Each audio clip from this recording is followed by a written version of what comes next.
So my last question, which seems to be everyone's favourite randomly, if you had a dinner party and you could invite 6 people, dead or alive, who would you invite and why? You probably met I know exactly. everyone. I know exactly who 4 of them would be. Okay. Um, I know who 6 would be. The first 2 guests on my list would be Stephen Crothers and Roger Penrose. They're both astrophysicists. And Stephen Crothers is a world-class gold medalist polemicist. He challenges. Roger Penrose doesn't like to be challenged. Stephen Crothers has made so many challenges on the, for example, not merely, but subjects such as the Big Bang and black holes. Right.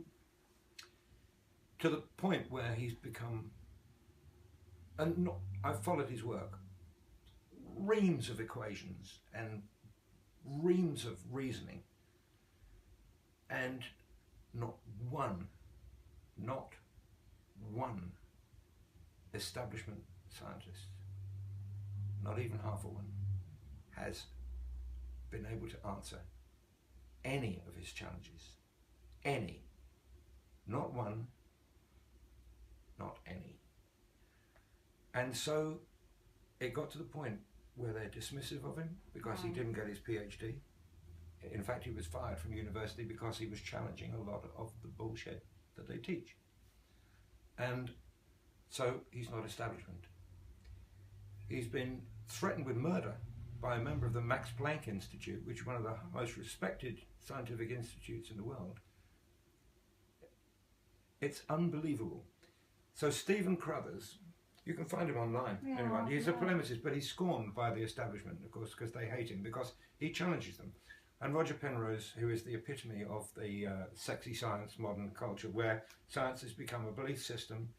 No one's ever seen a black hole. No.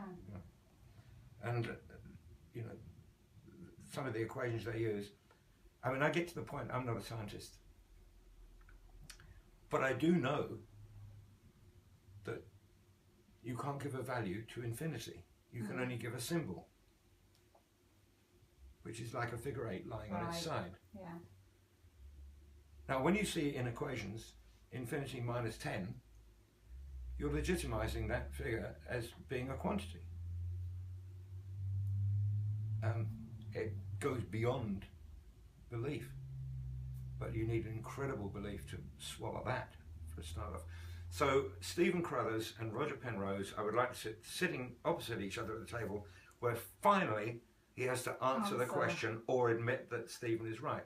Stephen's dying to be proved wrong, but not one question has been answered by anyone in the establishment. And so it becomes easy to be dismissive, and they dismiss him as a crank or whatever. He has got a legion of followers, and he lectures around the world on the subject. But and you can find his stuff online. So there'd be 2 guests. The other, I'd like on a lighter side, I would invite Britney Spears and Robert Mugabe, because I think that would be great fun if they explained themselves to each other and their lives to each other. Just they'd get on great. And I would like Vladimir Putin and Dmitry Medvedev, the President and Prime Minister of Russia. Medvedev's a very nice guy. I haven't met Putin.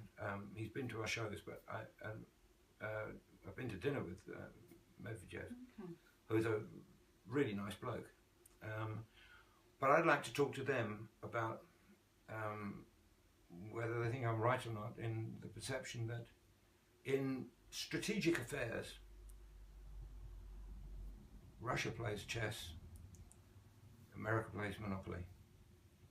And so they're playing different games altogether. And that's why strategically they have different approaches and different thinking to it. So I'd be very interested to see what they thought of that. Equally, I could invite Obama and whoever it is that makes the decisions there because it ain't him, and so it's probably no point. So no one musical. Oh, you did say Britney Spears. Yeah, no one musical. Oh no! Listen, I'm going to Poland at the weekend to kick off this tour. Mm. The last time I went to Poland was also a starting Dagno tour a few years ago, and I remember it distinctly. We all turned up the night before into the hotel, drifting in from different flights from the airport, and everyone down to the bar, have a snack or a drink and say hi, whatever. Mm. And I was there for a couple of hours, and we were talking about the usual stuff, you know, the football and how's the family, dogs, cars, holidays, this, that and the other. I was in the lift going up to bed, and I realised that for 2 hours, on the night before a tour, not anyone in the band had spoken about music. Not anyone. And so, no, I wouldn't invite any musicians to Because you're talk with about them all music. day. All Yeah, day. but what's to talk about with music? Yeah. Music is a result of other things. It's not a thing in itself. It's like art. It's like a painting. Yeah. You know, if you want to academically talk about the construction of a painting or the construction of a piece of music, it's pretty dry. It's pretty dry stuff. I wouldn't want to talk about that over dinner. In a classroom, maybe. Yeah. But you need to feel it and just. Yeah, listen no, and I'd be there. rather have those other guys. Yeah. Some sparks going. Does sound like it'd be a bit fiery. I hope so. I might come in for the pudding at the That's end. the point. Well, there'd be a bit of vodka going down. There'll be a smoke on the water going down. Talking of which, I have had a drink designed for you that I'm going to make for you later on, I think. Okay. And we can have a little sip then. But I would like to say thank you so much for It's been a speaking to us. pleasure. It's been a Thank real you. honour. Thank All you very much. Thank you.